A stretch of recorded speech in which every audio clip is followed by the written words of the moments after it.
Thank you everyone for joining this session on retail AI use cases on how building a demand prediction model. My name is Faraz. I'm one of the co-organizers for us, and it's my absolute pleasure to introduce you, Stephen. Stephen is the research director at the Retail Analytical Council and a lecturer at the Northwestern University. He's also the co-founder and the chief development officer at RetailPredict.ai. Stephen received his Bachelor of Science degree in Finance and Marketing from the Boston School of Management, as well as a law degree. He has authored numerous studies on retail analytics and digital communications, network, and has published articles in journals, including the American Bankers Association. So without further ado, I will hand it over to Stephen for his presentation. Over to you, Stephen. Thank you, and good afternoon. Thank you so much for having me today. I'm going to just flip over, if I can, to my presentation. And since I can't see anything, I'm assuming that everybody can see everything just fine. Yeah, great to be in Toronto. Actually, I'm in Chicago, but I'd like to be in Toronto. So we're going to talk a little bit about building a demand prediction model in a retail environment. As stated, I'm a lecturer and a research director at the Retail Analytics Council at Northwestern, as well as a co-founder of a startup called RetailPredict.ai. And tell you a little about Northwestern, a little bit about RetailPredict, and then we'll kind of jump into demand prediction models for retail. So a little advertisement here, sorry, for Northwestern. We are the only university-affiliated research center on the planet that only focuses on retail, and like every other academic institution, we publish a lot of academic research. We also have our industry conferences. So for example, our third annual Retail Robot and AI Conference is in May, and unfortunately it's a virtual event this year. We every quarter we do AI experiments with retailers. I'll talk about that in a sec. So I mentioned a little bit more about the RAC. We're actually an initiative between computer science and integrated marketing communications. Every quarter we do an experiment with a retailer in our lab. So for example, we work with Ulta Beauty and built a store traffic prediction model, so able to predict store traffic by hour, by day for up to 5 weeks in advance with a model.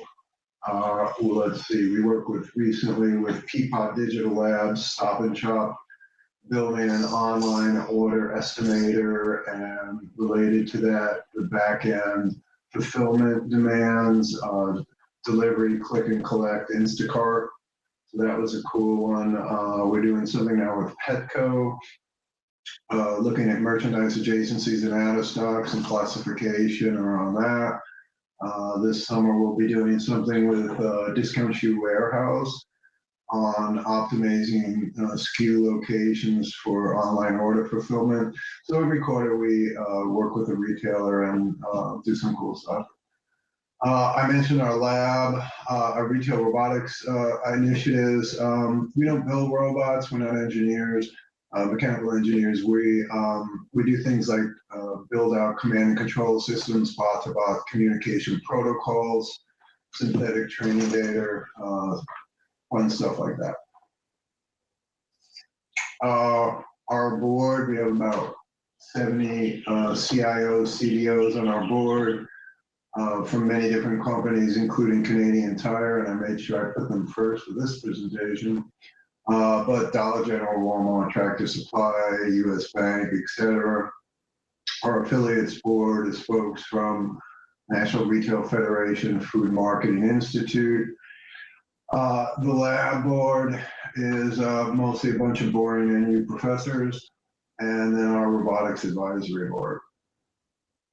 Real quick, so out of all of that fun stuff in my lab, we spun out a couple of apps and put them into production around what we call our AI hub, but building out very specific use case solutions for retailers. Predict.ai is our store traffic prediction model for optimizing labor. Demand predictions, which we're going to talk about today. We have a customer churn model on a pipeline to build out a lot more. So what we've done is kind of take these experiments from the lab and spin them out into production and have now some cool commercial products. Okay, so we're going to talk about retail demand prediction, and we're going to go through 5 examples at a high level, just to set the stage, and then we're going to delve a little deeper and show you how we solved for the markdown optimization. And so hopefully, I don't really know the audience's level of sophistication with retail on the one hand and ML on the other. So my goal is to try to strike a reasonable balance where folks that aren't super familiar with retail will follow along, and similarly, if you're not super familiar with AI or machine learning, you won't get too lost. But essentially, there's 5 really interesting and practical solutions involving demand planning models for retail. So the first is out of stocks. Out of stocks in the US alone represent approximately $600 billion. And for those of you who are not familiar with out of stocks, what that means is you went to the store and you wanted to buy something and it wasn't there. And in grocery alone, like I said, it's about a $600 billion problem in the US. So obviously a massive opportunity for a good algorithm to solve. Another interesting use case is what we call overstocks. And so I mentioned the issue with out of stocks being about a $6 billion problem. The issue with overstocks is about a $200 billion problem. So overstocks is really how folks compensate for out of stocks. And what that means is they buy extra inventory knowing that they don't have good inventory accuracy figures, and we'll talk about that briefly, and try to avoid out of stocks. And so they invest a massive amount of money just to make sure they have stuff on the shelf of which they don't necessarily know because there's so many out of stocks. These are great problems to solve with data. Waste reduction is another really good use case for a demand planning algorithm. I just highlighted one example here from a professor down at UC, University of Chicago, a study at a place called Pick and Save Markets. 30% waste factor for short-lived bakery items. And waste stems from, again, problems with understanding demand. And so, again, they put out more than they're going to sell because they don't want to have an out-of-stock position, and they end up dumping 30% of that into the garbage can, unfortunately, because of poor planning.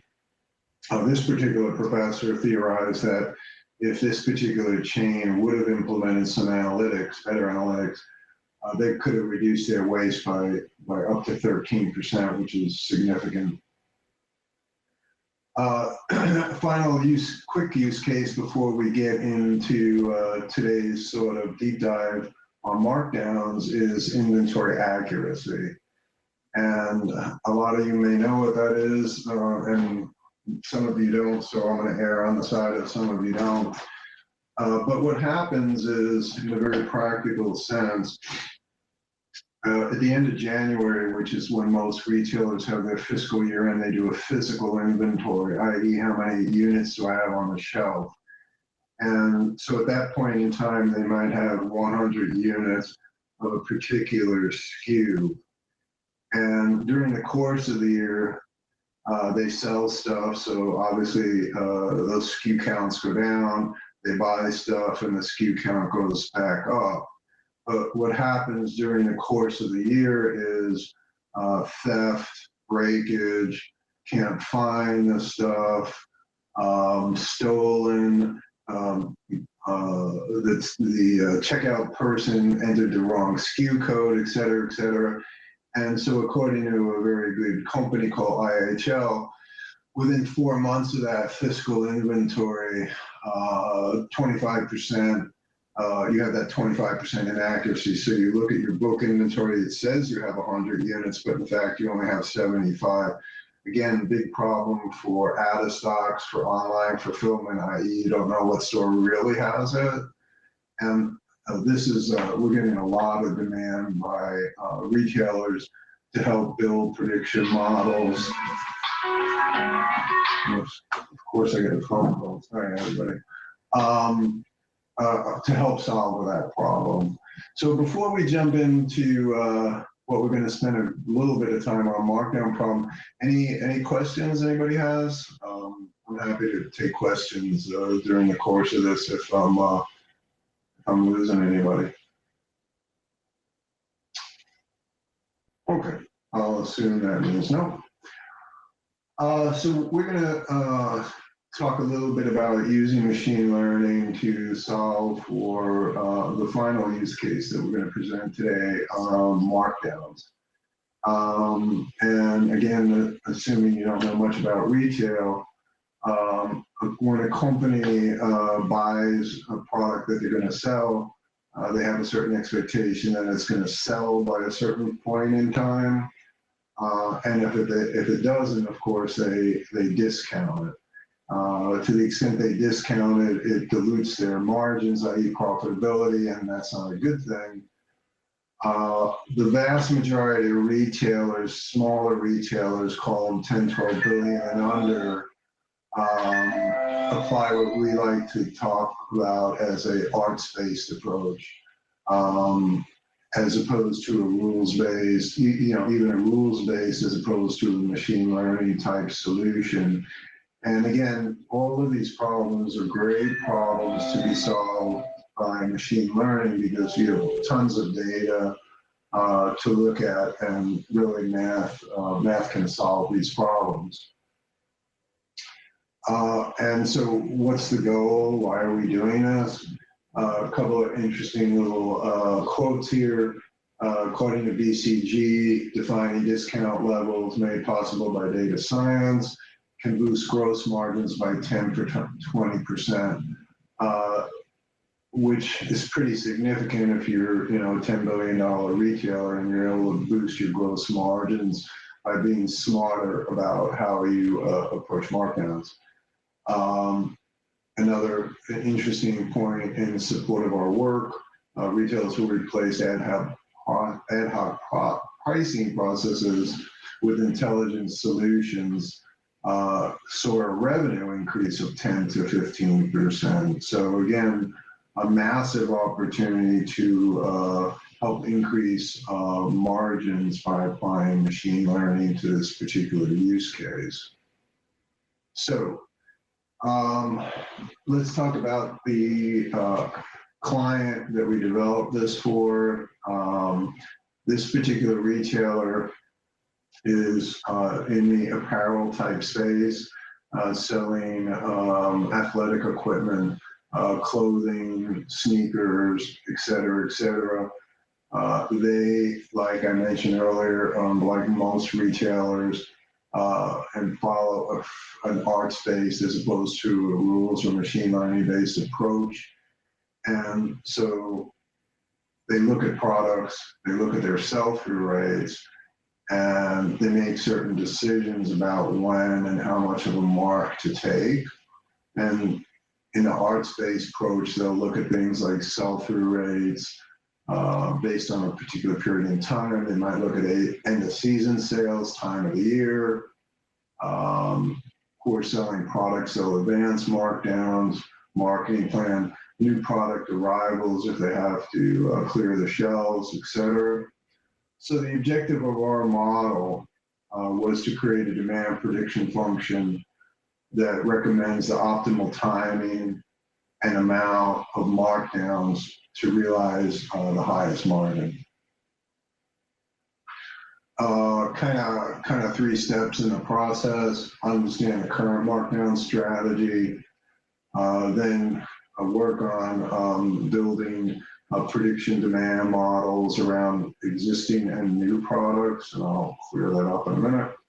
And then finally, introducing the concept of price elasticity and having an understanding about how that impacts demand.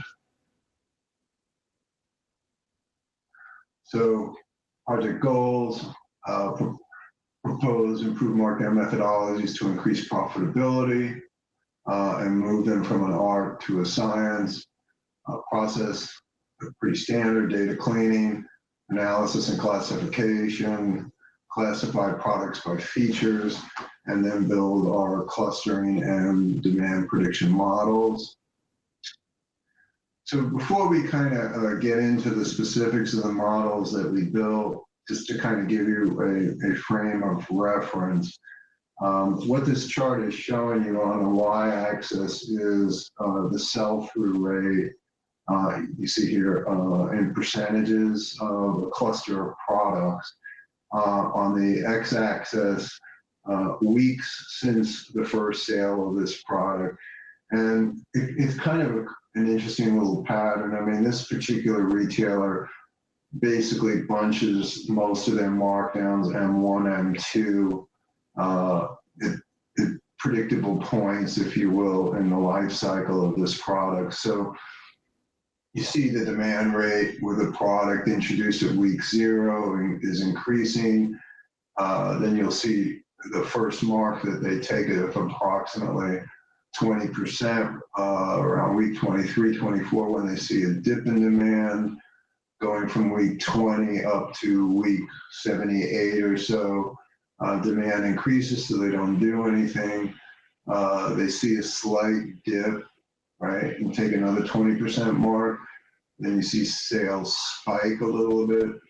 Then they're at, 90, 98%, 95% sell-through. They just want to dump the rest of it.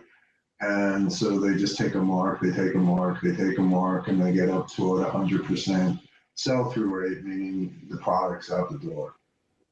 So it's just kind of important because this is really the essence of what we're building around. A little bit of background on the data.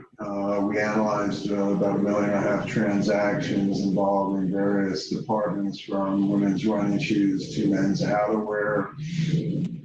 A total of 2,500 different products, 520 stores. So that was the data. Again, our target: forecast demand and predict when to take mark over a given period. And the model overview: the features being product selling price, average cost, normalized week, and the targets or outputs: quantity sold, sell-through rate, markdown, and markdown percentage.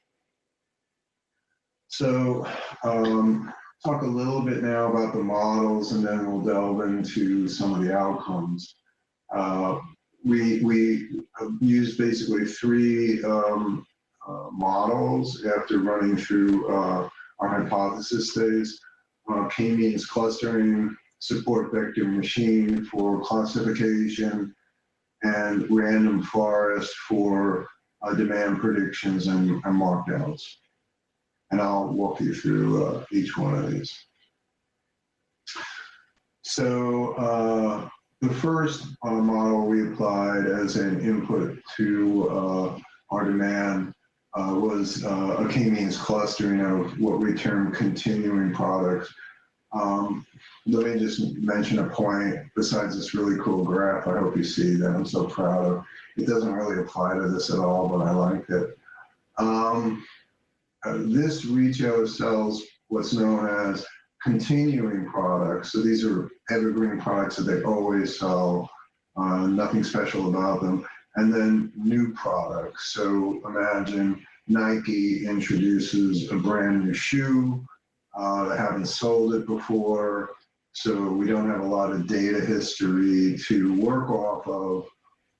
So we'll classify those using support vector machines, and I'll show you that in a minute. But products that they've sold in the past, we were able to cluster a lot easier. And we did that looking at things like normalized week, selling price, quantity sold, sell-through rate, percent markdown taken, et cetera, and created various clusters for continuing products.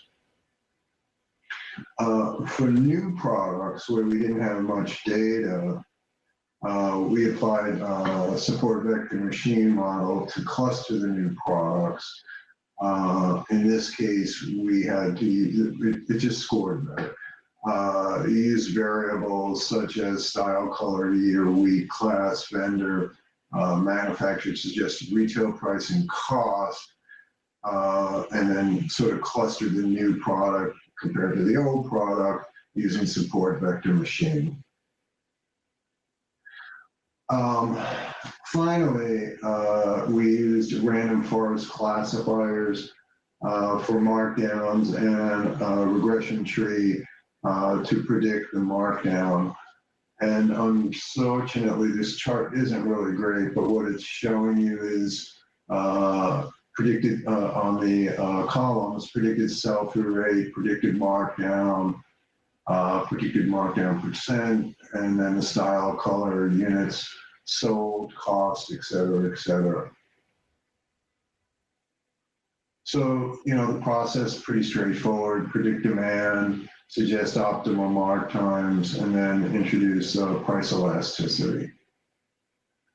And what we found was some pretty cool stuff. What you're seeing here, again, on the y-axis is our percent sell-through rate, on the x-axis, the number of weeks, and we looked at actual versus predicted sell-through rate for all products. And what this is showing you is true value, meaning what actually happened for them. And then we went and compared our predictions. And what it shows is the prediction without introducing price elasticity for this particular run was, for the most part, pretty accurate, not 100%, but it gave us, particularly as you go further out, what it did was give us a good sense that our core prediction model was scoring pretty well and our loss was minimized. What I'm showing you here now is how we scored on new product demand prediction versus continuing product. And I mentioned earlier, new products were a little more problematic because you'll see here now on my y-axis, units sold, and we just didn't have a lot of data. So that's 200 units for a chain of 520 stores. So we really didn't have a ton of data to work against. So see the model, predicted orange line follows, not great, it could be better. Noteworthy, the feature importance was the cluster sign, product cost, weeks sold, etc. When we took a look at continuing products where we had a lot more data available, here you'll see we have 1,200 units versus the 200 units. Our demand model tracks a lot better to reality. And feature importance here, price, weeks and sold, style, etc.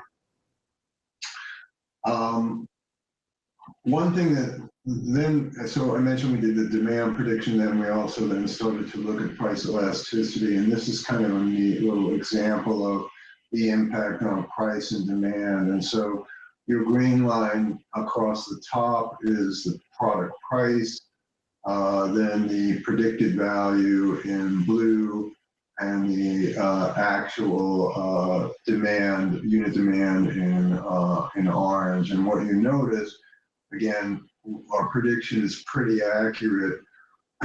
When we didn't incorporate price elasticity, you'll see across the top, the green bar, I don't know, around week 25, you see the price starts dropping, and the demand, its true demand, goes up, as illustrated by the orange line. And because we hadn't introduced price into the equation at that point, as a distinct algorithm, we started to denigrate and our loss increased. Again, real quick, because we're running out of time, sorry.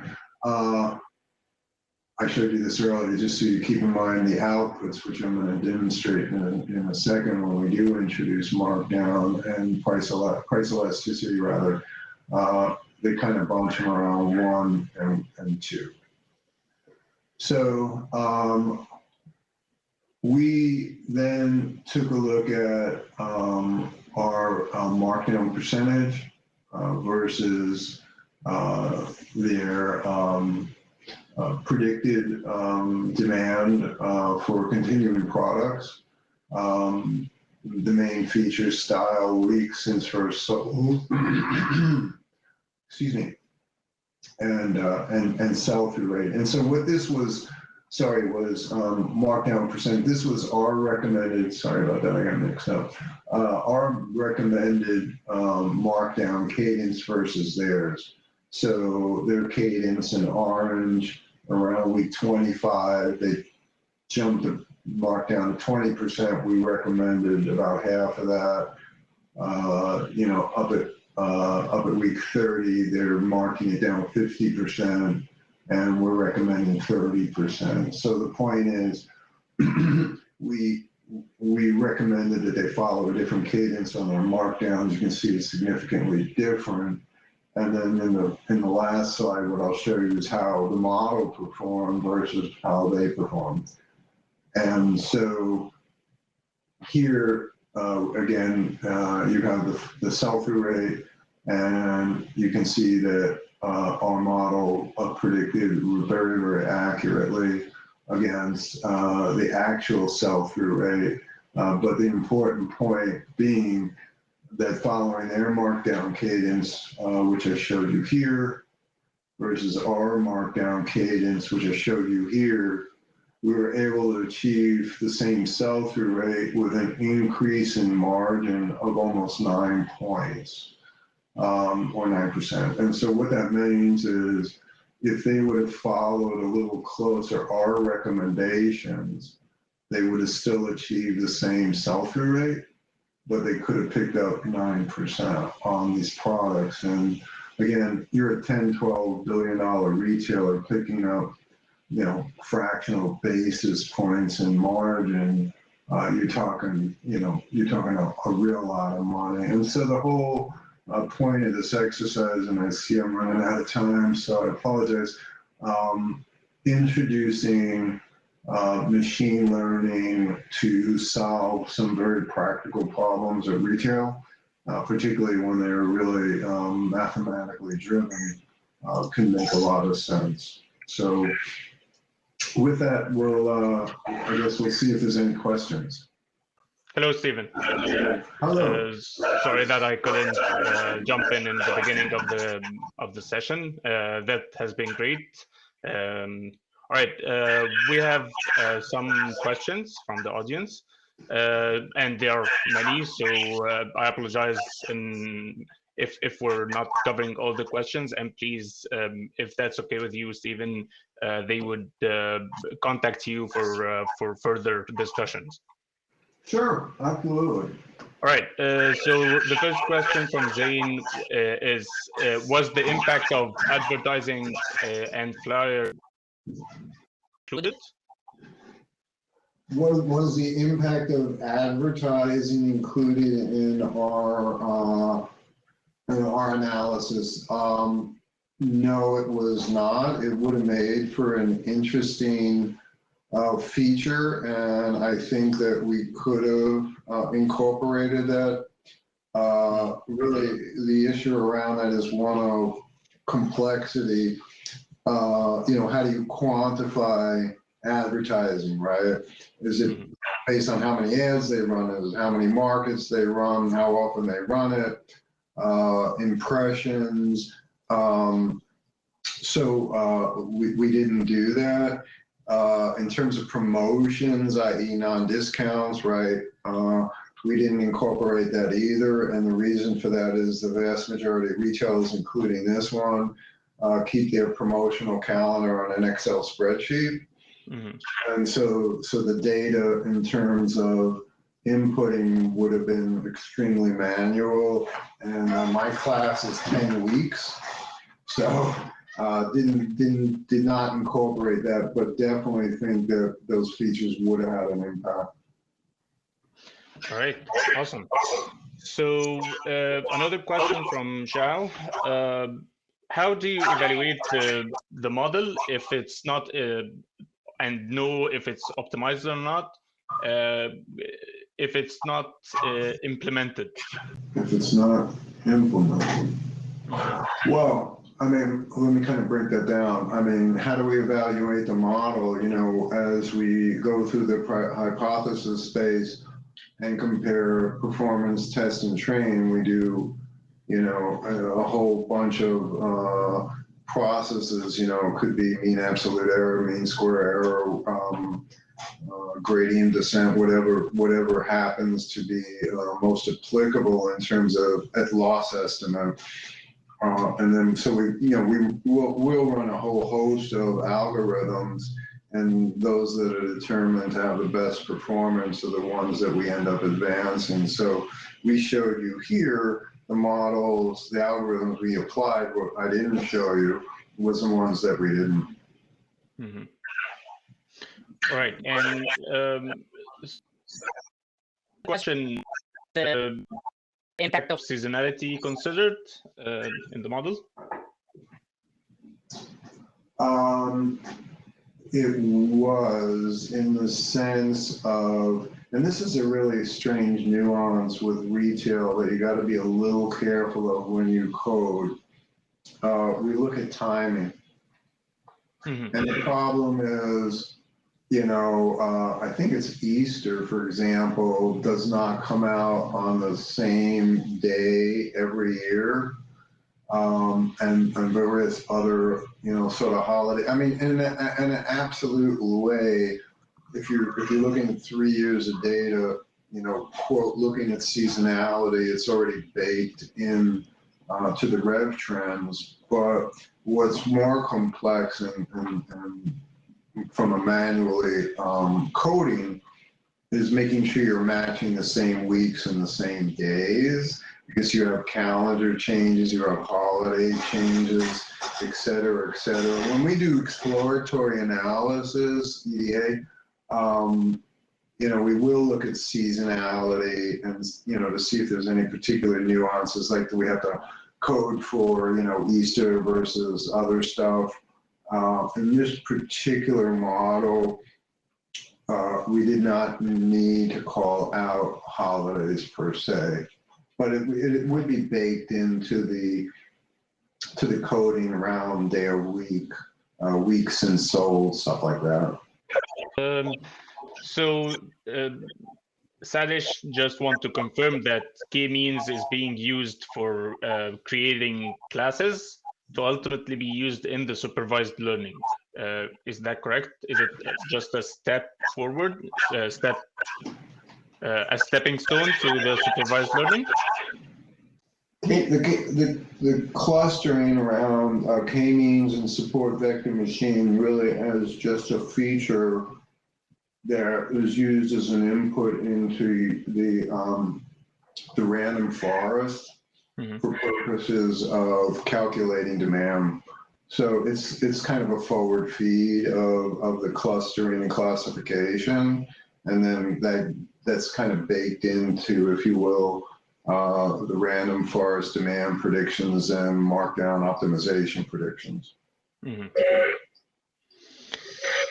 And Ali has a question.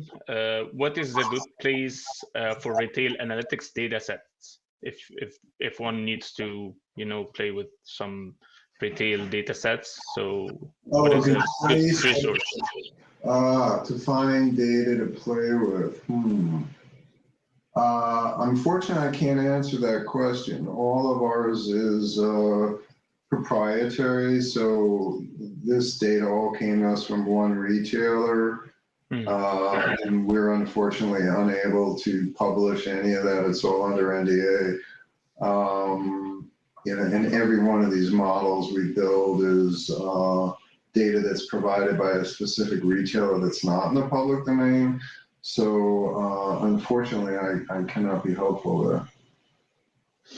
All right, yeah, that's fine. So, and there's a follow-up question regarding the cannibalization and halo effects from other promotions and markdowns. Can they be incorporated here? Yeah, I mean, again, I think that they can, but you got to be really creative around how you think about feature incorporation around those kinds of things, right? Because so it's kind of like weather, right? We always get asked about incorporating weather, and maybe that's an easier example to kind of illustrate the complication, right?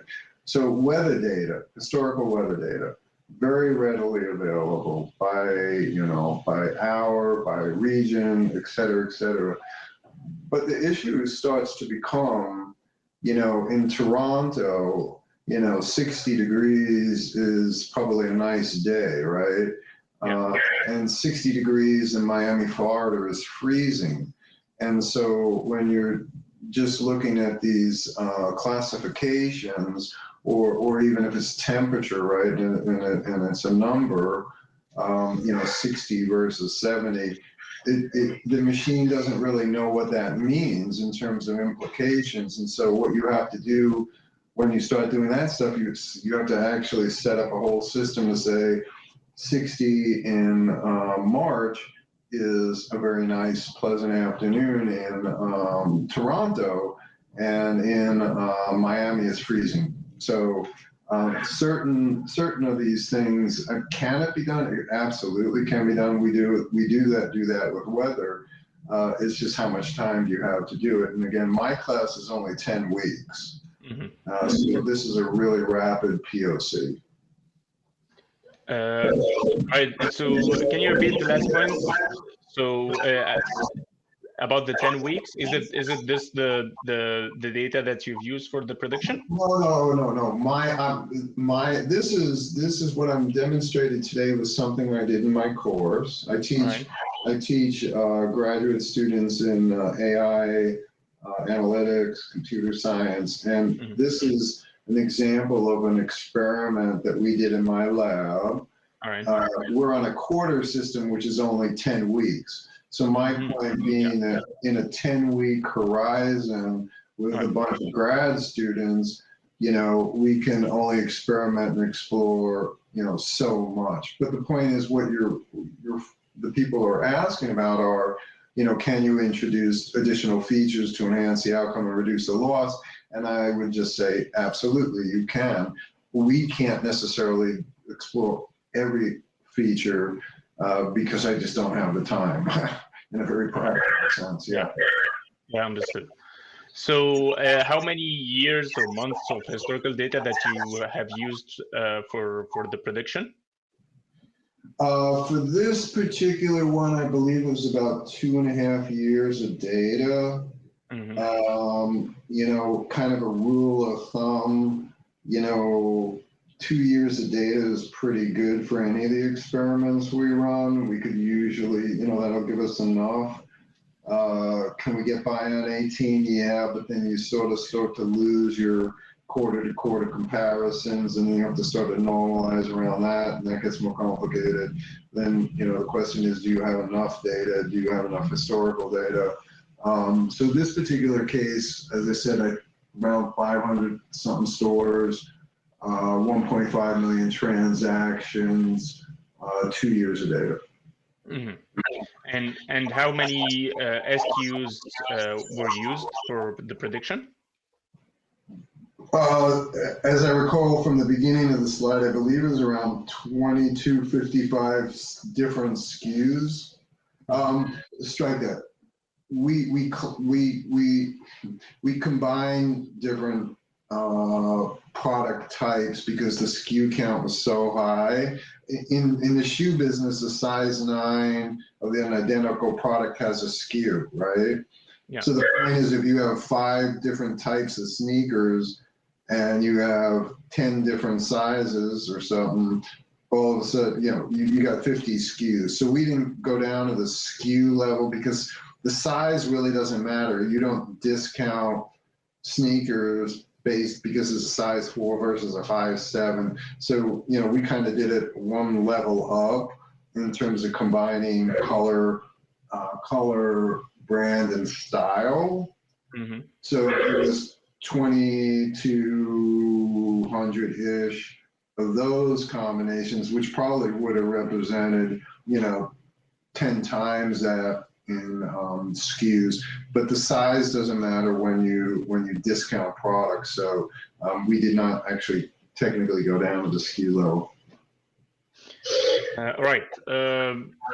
Thank you for the clarification. There are many or lots of questions that haven't been answered. So please feel free to contact Stephen for any further information that you need.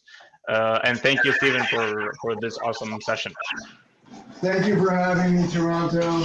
Talk to you guys soon.